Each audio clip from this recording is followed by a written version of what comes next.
राजेश खन्ना की पूरी कहानी, भारत के पहले सुपरस्टार का संघर्ष, सफलता और जीवन से मिलने वाली सीख। नमस्कार दोस्तों, आज हम बात करेंगे भारतीय सिनेमा के उस महान अभिनेता की जिन्हें भारत का पहला सुपरस्टार कहा जाता है। एक समय ऐसा था जब उनकी हर फिल्म सुपरहिट होती थी। उनकी एक मुस्कान पर लाखों दिल धड़कते थे और उनके घर के बाहर प्रशंसकों की भीड़ लगी रहती थी। हम बात कर रहे हैं राजेश खन्ना की। राजेश खन्ना का जन्म 29 दिसंबर 1942 को अमृतसर, पंजाब में हुआ था। उनका असली नाम जतिन खन्ना था। बचपन में उन्हें उनके रिश्तेदारों ने गोद ले लिया और उनका पालन पोषण मुंबई में हुआ। पढ़ाई के दौरान ही उन्हें अभिनय का शौक हो गया था। वह स्कूल और कॉलेज के नाटकों में हिस्सा लेते थे और हर बार अपने शानदार अभिनय से लोगों का दिल जीत लेते थे। उस दौर में फिल्मों में काम मिलना आसान नहीं था। हज़ारों लोग अभिनेता बनने का सपना देखते थे, लेकिन कुछ ही लोगों को मौका मिलता था।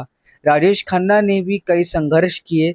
उन्होंने एक राष्ट्रीय टैलेंट प्रतियोगिता में हिस्सा लिया, जिसमें हज़ारों प्रतिभागियों के बीच उनका चयन हुआ। यही जीत उनके फिल्मी सफ़र की पहली सीढ़ी बनी। साल 1966 में उन्हें फिल्म आखिरी खत से बॉलीवुड में पहला मौका मिला। इसके बाद उन्होंने कई फिल्मों में काम किया, लेकिन असली सफलता उन्हें 1969 में रिलीज़ हुई फिल्म आराधना से मिली।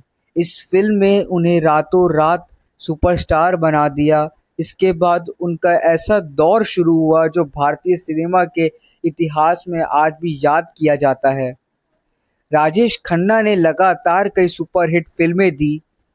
इनमें आराधना, दो रास्ते, सफ़र, आनंद, कटी पतंग, हाथी मेरे साथी, अमर प्रेम, सच्चा झूठा, दाग, नमक हराम और आपकी कसम जैसी फिल्में शामिल हैं। कहा जाता है कि उन्होंने लगातार 15 से अधिक सुपरहिट फिल्मों का रिकॉर्ड बनाया, जिसे आज भी भारतीय सिनेमा की सबसे बड़ी उपलब्धियों में गिना जाता है। उनकी लोकप्रियता का अंदाज़ा इसी बात से लगाया जा सकता है कि उनकी कार को देखने के लिए भीड़ उमड़ पड़ती थी। कई प्रशंसक उन्हें अपने खून से पत्र लिखते थे। लड़कियां उनकी तस्वीर से शादी करने की बातें करती थीं।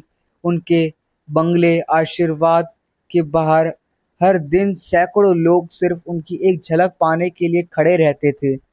ऐसा स्टारडम भारतीय सिनेमा में बहुत कम कलाकारों को मिला है। राजेश खन्ना की अभिनय शैली सबसे अलग थी। उनकी मुस्कान, सिर झुकाने का अंदाज, संवाद बोलने की शैली और भावपूर्ण आंखें दर्शकों को भावुक कर देती थी। फिल्म आनंद का उनका मशहूर संवाद, बाबू मोशाय, जिंदगी बड़ी होनी चाहिए, लंबी नहीं, आज भी लोगों के दिल में बसा हुआ है। साल 1973 में उन्होंने अभिनेत्री डिम्पल कपाड़िया से विवाह किया। उस समय डिम्पल की पहली फिल्म बॉबी रिलीज़ हुई थी और वह रातों रात स्टार बन गई थी। दोनों की दो बेटियां हुई, ट्विंकल खन्ना और रिंकी खन्ना। हालांकि समय के साथ उनके रिश्तों में दूरियां आ गई, लेकिन उन्होंने अपने परिवार के प्रति सम्मान बनाए रखा। समय हमेशा एक जैसा नहीं रहता। 1980 के दशक में बॉलीवुड में नए कलाकारों का दौर शुरू हुआ और अमिताभ बच्चन का सितारा बुलंदियों पर पहुंच गया। धीरे धीरे राजेश खन्ना की फिल्मों का जादू कम होने लगा, लेकिन उन्होंने हार नहीं मानी और अभिनय करते रहे। बाद में उन्होंने राजनीति में भी कदम रखा और नई दिल्ली से सांसद बने।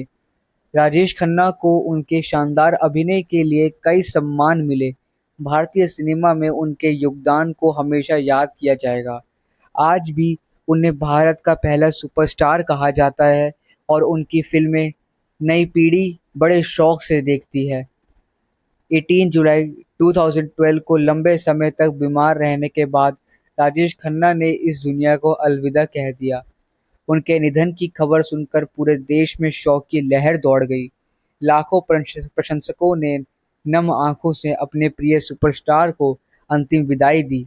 आज भले ही राजेश खन्ना हमारे बीच नहीं हैं, लेकिन उनकी फिल्में, उनके गीत, उनका अभिनय और उनका अंदाज हमारे हमेशा अमर रहेगा। उन्होंने भारतीय सिनेमा को नई ऊंचाइयां दी और यह साबित किया कि सच्ची प्रतिभा समय के साथ और भी अधिक सम्मान पाती है। इस कहानी से हमें क्या सीख मिलती है? राजेश खन्ना का जीवन हमें सिखाता है कि मेहनत, आत्मविश्वास और धैर्य से असंभव दिखने वाले सपने भी पूरे किए जा सकते हैं।